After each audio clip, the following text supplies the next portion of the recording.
تمام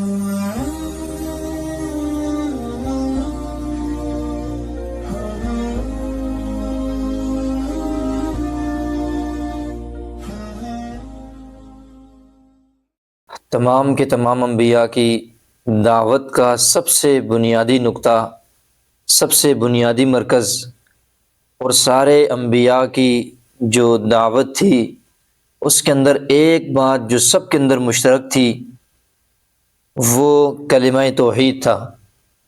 وہ اللہ وحدہ لا شریک کی جانب لوگوں کو بلانا تھا، چاہے وہ آپ آدم علیہ السلام سے شروع کریں، عیسیٰ علیہ السلام تک لے آئیں، یا سرکار دو عالم صلی اللہ علیہ وسلم تک اس معاملے کو لے آئیں، تو سارے انبیاء کی دعوت کے اندر جو نقطہ اور جو بات ہمیں مشترک ملتی ہے وہ ہے کہ سارے کے سارے انبیاء نے ایک بات کا خوب زور دیا، لا الہ الا اللہ، کہ اللہ کی ذات عالی کے سوا کوئی تمہارا معبود نہیں ہے، اللہ کی ذات عالی ہی تمہارا الہ ہے، وہی تمہارا معبود ہے، وہی تمہارا خالق ہے، وہی تمہیں پیدا کرنے والا ہے۔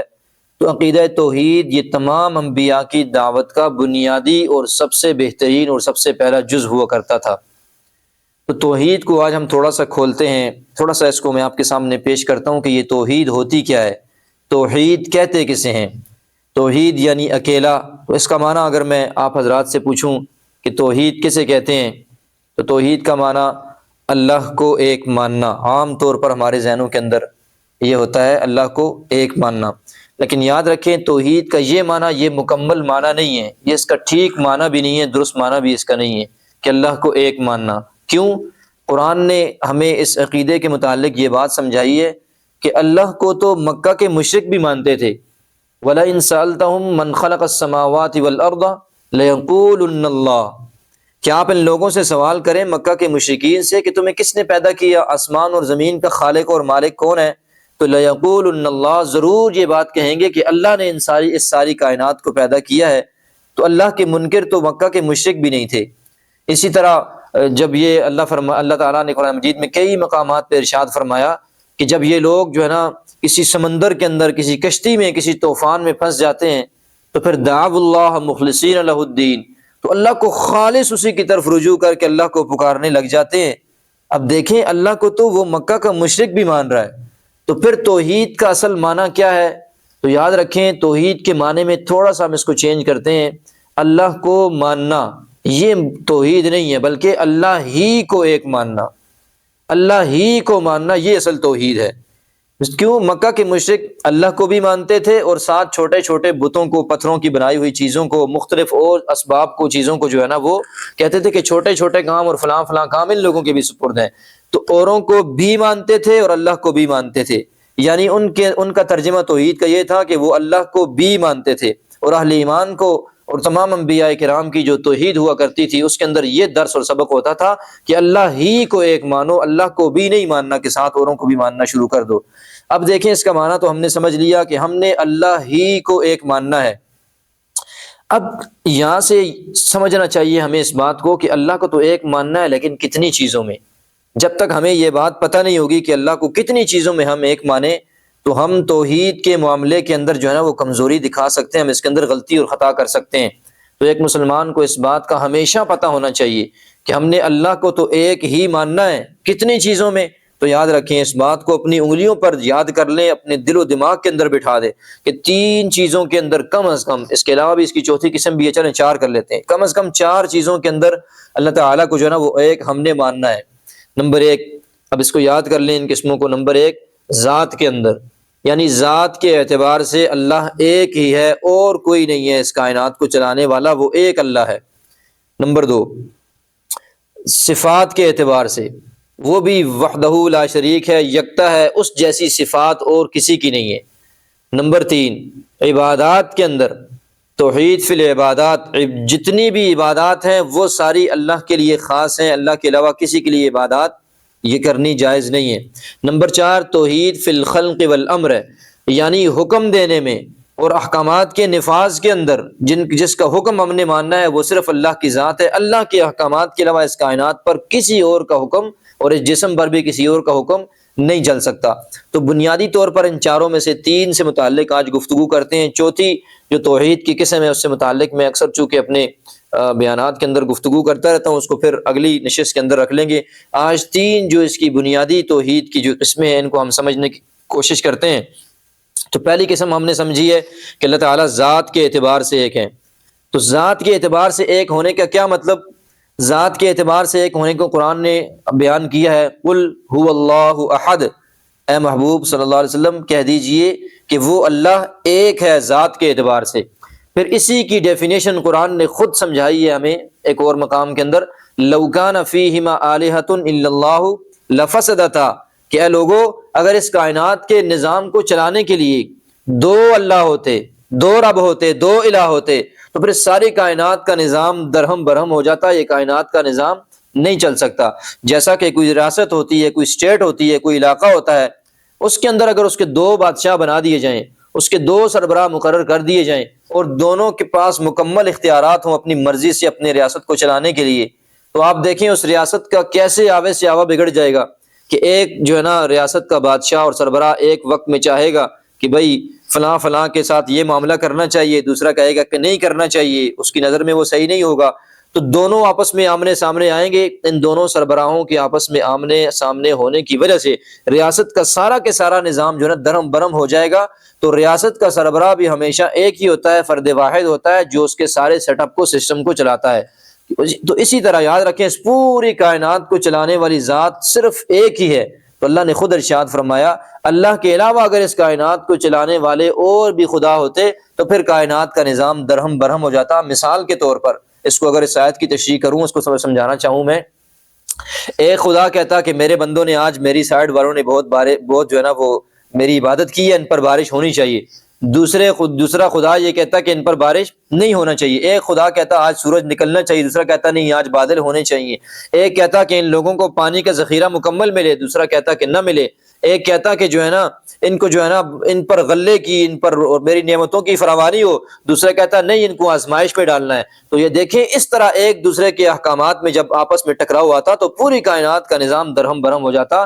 تو پہلی جو توحید کی قسم ہے، یاد رکھیں ہمیشہ کہ اللہ تعالیٰ ذات کے اعتبار سے صرف ایک ہی ہے، کوئی 2 3 4 یہ ہم اس کا تصور نہیں کر سکتے۔ قرآن نے 14ویں پارے میں یہ بھی ہمیں سمجھایا ہے، وقال اللہ لا تتخذوا الہین اثنین انما هو الہ واحد، کہ ان لوگوں کی طرح نہ ہو جو یہ کہتے ہیں کہ بھائی 2 خدا ہیں، یعنی وہ لوگ جو یزداں اور اہرمن کے عقیدے کے قائل تھے، یعنی نیکی کا خدا یزداں اور بدی کا خدا الگ تھا، یعنی اچھے کام کرنے والا، دنیا کی نعمتیں دینے والا ہمیں یہ ایک الگ خدا ہے، اور برے کاموں کا اور بری چیزوں کا خدا الگ ہے۔ یعنی انہوں نے خدا سے متعلق جو چیزیں برائی ہیں ہمیں نظر آتی ہیں، بری چیزیں ہیں، ان کو خدا سے منسوب کرنا برا سمجھتے تھے، تو 2 خدا مان لیے۔ تو یاد رکھیں ہمیں یہ تصور دیا گیا ہے کہ والقدر خیرہ وشرہ من اللہ تعالی، اچھائی ہو یا برائی ہو دونوں اللہ کی طرف سے ہوتی ہیں۔ ایسا نہیں ہے کہ اچھائی کا خدا کوئی اور برائی کسی اور کی طرف سے آتی ہو۔ تو ہر کام، ہر چیز، ہر معاملہ اس ایک ہی ذات کی طرف اٹھتا ہے جو ایک وحدہ لا شریک ہے، اس کے ساتھ کوئی اس کا شریک نہیں ہے۔ تو پہلی قسم کہ اللہ تعالیٰ اپنی ذات عالی کے اعتبار سے ایک ہے، 2 یا 3 نہیں ہو سکتے۔ نمبر 2 دوسری قسم اللہ تعالیٰ صفات کے اعتبار، اچھا یہاں پر یہ بھی سمجھ لیں اگر کوئی شخص ذات کے اعتبار سے اس کے علاوہ بھی سمجھے کہ فلاں بھی جیسے عیسیٰ علیہ السلام کو اللہ کا بیٹا تصور کرتے ہیں اور اسے بھی خداؤں نے بھی خدا مانتے ہیں، یہودی عزیر علیہ السلام کو اور دیگر لوگ فلاں، تو یہ ذات کے اعتبار سے جو ہے نا یہ اللہ کی تقسیم ہے، یہ ذات کے اعتبار سے اللہ کی تقسیم ہے، اور یہ توحید فی الذات شمار ہوتا ہے۔ یعنی یہ شرک کی کون سی قسم ہوگی؟ اگر الگ الگ خداؤں کو کوئی پوجنا شروع کر دے گا تو یہ پھر جو ہے نا شرک فی الذات آ جائے گا کہ اللہ کی ذات کے اندر انہوں نے مختلف لوگوں کو شریک کر دیا ہے۔ تو دوسرے نمبر پر توحید فی الصفات ہم نے پڑھا، صفات کے اندر اللہ کو ایک ماننا۔ بہت ساری صفات ہیں ہم نے قرآن مجید کے اندر مختلف جگہوں پر، احادیث کے اندر ہمیں ملتی ہیں، یعنی وہ اللہ ہمارا خالق ہے، یعنی اسی طرح اللہ تعالیٰ ہمارا رازق ہے، اسی طرح اللہ تعالیٰ جو ہے نا وہ سمیع ہے، وہ بصیر ہے، اس قسم کی مختلف اور جتنی صفات ہیں، وہ علیم ہے، علیم بذات الصدور ہے۔ تو اللہ کے ساتھ جتنی صفات منسوب ہیں اللہ کی ذات عالی کی طرف، یہ صرف یاد رکھیں یہ ساری صفات اللہ ہی کے ساتھ خاص ہیں۔ اسی طرح کی یہ صفات کسی اور ہستی میں ماننا یہ شرک فی الصفات کے زمرے میں آتا ہے۔ مثال کے طور پر اللہ تعالیٰ جو ہے نا وہ سمیع ہے، یعنی ہر وقت پوری مخلوقات کی ساری آوازوں کو بیک وقت سنتا ہے۔ تو یہ کس کی صفت ہے؟ اللہ کی صفت ہے۔ اگر کوئی شخص کہے کہ جیسے اللہ کی ذات کی یہ صفت ہے ایسے ہی کائنات میں کوئی اور بھی ہستی ہے، کوئی پتھر ہے، کوئی درخت ہے، کوئی انسان ہے، کچھ بھی ہے، کوئی جن ہے، کوئی فرشتہ ہے، وہ بھی اللہ کی طرح ساری آوازوں کو، ساری زبانوں کو اور بیک وقت سنتا ہے، تو یاد رکھیں کہ یہ شرک فی الصفات کے اندر شخص مبتلا ہے، اور فی الصفات کے اندر بھی شرک فی السماء کے اندر یہ مبتلا ہے۔ تو بنیادی نقطہ نظر کیا ہے کہ جیسی صفات اللہ کی ہیں ویسی صفات آپ کسی اور ہستی کے لیے نہیں مان سکتے، ورنہ شرک فی الصفات لازم آتا ہے۔ اسی طرح اللہ تعالیٰ علیم ہے کہ آج جو ہے نا آدم علیہ السلام سے لے کر پہلے سے، اس کائنات کے بننے کے پہلے سے کیا کچھ تھا، اور یہ کائنات کے ختم ہونے کے بعد کیا ہوگا، جنت اور جہنم کے علاوہ کیا ہے، اور کتنے جہان ہے رب کے، اور کیا سلسلہ چل رہا ہے، اس کا سارا اول تا آخر جو ازل سے ابد تک کا جو علم ہے سب کس کے پاس ہے؟ یہ اللہ کی ذات عالی کے پاس ہے۔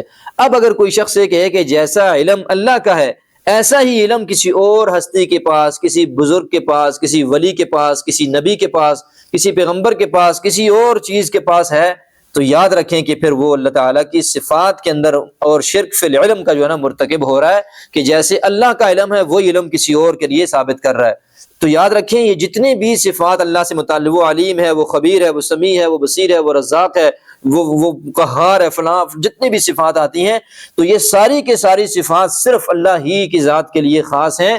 اسی طرح یہ صفات کسی اور کے لیے ہم نہیں مان سکتے۔ اگر اسی طرح جیسے اللہ کے لیے مانتے ہیں کسی اور کے لیے مانیں گے تو یاد رکھیں یہ اللہ تعالیٰ کی صفات کے اندر شرک ہوتا ہے۔ تو اس لیے آج معاشرے کے اندر بہت سارے لوگ ان صفات کے اندر تعویلات کر کے یہ جو خدائی اختیارات ہیں یہ لوگوں کو، عام لوگوں کو، انسانوں کو، انبیاء کو، پیغمبروں کو دینے کی جو ہے نا وہ کوشش کرتے ہیں۔ تو یاد رکھیں یہ صفت جو ہے نا صرف یہ صفات اللہ تعالیٰ کی ہیں، کسی انسان کو، کسی بشر کو یہ زیب نہیں دیتی کہ اللہ جیسی صفات آپ اس کو عطا کر دیں۔ تو بہرحال یہ دوسری قسم ہو گئی۔ پہلے نمبر پر اللہ ذات میں یکتا ہے، نمبر دو اللہ تعالیٰ جو ہے نا وہ صفات کے اعتبار سے اکیلا اور وحدہ لا شریک ہے۔ تیسرے نمبر پر عبادات ہیں کہ اللہ تعالیٰ عبادات کے اندر وحدہ لا شریک ہے۔ اب یاد رکھیں کہ عبادت جو ہے نا وہ صرف اللہ کی جائے گی۔ اب یہاں یہ تصور تھوڑا سا ہم اس کو کھول دیتے ہیں اور اس کو درست کرنے کی کوشش کرتے ہیں۔ میں آپ کے سامنے رکھ دیتا ہوں کہ عبادات کے اندر صرف نماز نہیں ہے کہ ہم صرف جو ہے نا نماز جو رکوع کرتے ہیں، ہاتھ باندھ کے کھڑے ہوتے ہیں، سجدہ کرتے ہیں، یہ ہم نے کسی اور کے لیے نہیں کرنا۔ یاد رکھیں صرف عبادت کا مفہوم یہ ہے کہ عبادت کے زمرے میں جتنے بھی کام آئیں گے وہ سارے کے سارے کسی اور کے لیے کرنا، پھر وہ شرک ہو جائے گا، شرک فی العبادات کے زمرے میں آئے گا۔ مثال کے طور پر ہم لوگ زکوٰۃ ادا کرتے ہیں، پیسے دیتے ہیں، صدقہ خیرات کرتے ہیں، یہ کس نیت سے دیتے ہیں؟ عبادت کی نیت سے دیتے ہیں۔ ہم صدقہ خیرات عبادت کی نیت سے، اسی طرح زکوٰۃ دیتے ہیں کس کی نیت سے؟ عبادت کی نیت سے۔ اب پیسے دینا، اللہ کی راہ میں خرچ کرنا، یہ ہم عبادت کے طور پر کرتے ہیں۔ تو عبادت میں نے کہا کس کے ساتھ خاص ہے؟ صرف اللہ کی ذات عالی کے ساتھ خاص ہے۔ تو اب اس عبادت کو ہم کسی اور ہستی کے، کسی اور شخصیت کے نام پر نہیں کر سکتے کہ یہ پیسے میں امام صاحب کے نام پر جو ہے نا وہ لوگوں کو دے رہا ہوں، نہیں، اللہ کی رضا کے لیے آپ دیں، اللہ کے نام پر آپ دیں۔ ایثار ثواب آپ جس کو مرضی کر دیں، ایثار ثواب اہل سنت کا یہ برحق عقیدہ ہے کہ آپ اللہ کے نام پہ کچھ بھی کر دیں، کوئی نیک کام کر دیں، پھر اس کا ثواب کسی کو بھی ایصال کر دیں، یہ ایصال ثواب برحق ہے۔ لیکن ایسا نہیں ہے کہ پیسے ہی کسی کے نام کے آپ دینے لگ جائیں، میں فلاں کو راضی کرنے کے لیے فلاں کے نام پر یہ پیسے، نہیں، اللہ کے نام پر دیں گے اور پھر اس کا ثواب جو اللہ آپ کو عطا فرمائے گا، پھر آپ جس کو مرضی ایصال کر دیں۔ تو یاد رکھیں پہلے نمبر پر عبادات کے اندر آپ پیسے، یہ ہم مالی عبادات جتنی بھی ہیں، جتنی مالی عبادات کرتے ہیں صرف کس کی رضا کے لیے؟ اللہ کی رضا کے حصول کے لیے۔ اسی طرح جو ہے نا بدنی جتنی بھی عبادات ہیں اس کے اندر، بدنی عبادات کے اندر نماز بھی آ جاتی ہے، روزے کے اندر بھی بدن استعمال ہوتا ہے، حج عمرے کے اندر بھی بدن استعمال ہوتا ہے، جہاد کے اندر بھی استعمال ہوتا ہے۔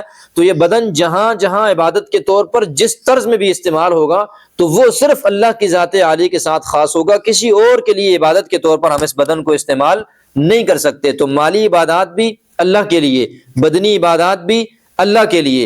اور اسی طرح یاد رکھیں اس کے اندر ایک باریک بات اور بھی ہے جس کے اندر ہماری امت مسلمہ بہت کمزوری کا شکار ہے، وہ ہے ہم جانوروں کو جو ذبح کرتے ہیں تو کس لیے ذبح کرتے ہیں؟ ان صلاتی و نسکی و محیای و مماتی للہ رب العالمین، قرآن نے کہا کہ ان صلاتی، میری نماز، و نسکی، اور میری قربانی، اور میرا زندہ رہنا اور میرا مر جانا سب کچھ اللہ کے لیے ہے۔ تو جتنی بھی چیزیں عبادات سے تعلق رکھتی ہیں وہ صرف اللہ کے لیے ہوتی ہیں، یاد رکھیں۔ تو یہ تیسری قسم جس کا میں نے تذکرہ کیا کہ ہم ذبح کرتے ہیں، مثال کے طور پر قربانی کا وقت آتا ہے تو ہم جانور کو ذبح کرتے ہیں، کس نام پر؟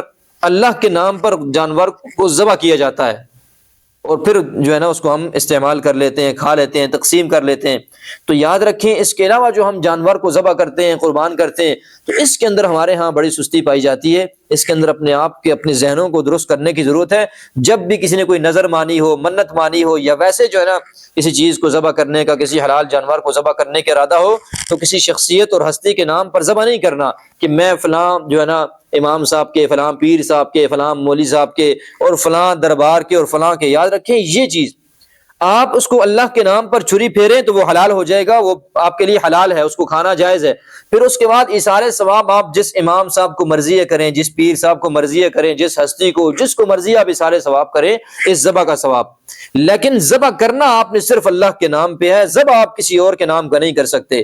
تو یہ بنیادی وہ باتیں ہیں توحید کو سمجھنے کے لیے، اگر ایک مسلمان کے ذہن میں نہ ہو تو وہ کمزوری کا شکار ہے۔ تو تینوں باتوں کو ہم دوبارہ دہراتے ہیں۔ نمبر ایک، توحید کا معنی اللہ ہی کو ایک ماننا۔ پھر کتنی چیزوں میں اللہ کو ایک ماننا ہے؟ بنیادی طور پر میں نے عرض کر دیے 4 ہیں، لیکن ہم نے 3 کا تذکرہ کیا، تو 3 چیزوں میں ہم نے اللہ کو ایک ماننا ہے۔ نمبر ایک، ذات کے اعتبار سے اللہ ایک ہے، 2 3 4 5 نہیں ہو سکتے۔ نمبر 2، اللہ تعالیٰ کو ہم نے صفات کے اعتبار سے ایک ماننا ہے، جتنی بھی صفات اللہ کے ساتھ خاص ہے، اللہ کی ذات عالی کے ساتھ، وہ کائنات میں کسی اور کے پاس جیسے اللہ کی ہیں ویسے نہیں ہو سکتی۔ اور تیسری نمبر پر عبادات ہیں کہ جتنے بھی کام عبادت کی نیت سے کرتے ہیں، چاہے مال دے رہے ہوں، چاہے جو ہے نا اپنے بدن سے عبادت کر رہے ہوں، چاہے ذبح کسی چیز کو کر رہے ہوں، تو یہ سب کے سب صرف اللہ کے نام پر ہوں گی، اللہ کے علاوہ کسی کے نام پر یہ عبادات نہیں کی جا سکتی۔ تو اللہ تعالیٰ ہمیں عقیدہ توحید کو صحیح معنوں میں سمجھنے کی اور اپنی زندگیوں کے، اپنے ماحول کے، اپنے حالات کا، معاشرے کا جائزہ لے کر اپنی ان کے اندر کمزوریوں کو درست کرنے کی توفیق نصیب فرمائے۔ وما علیہ الا البلاغ المبین۔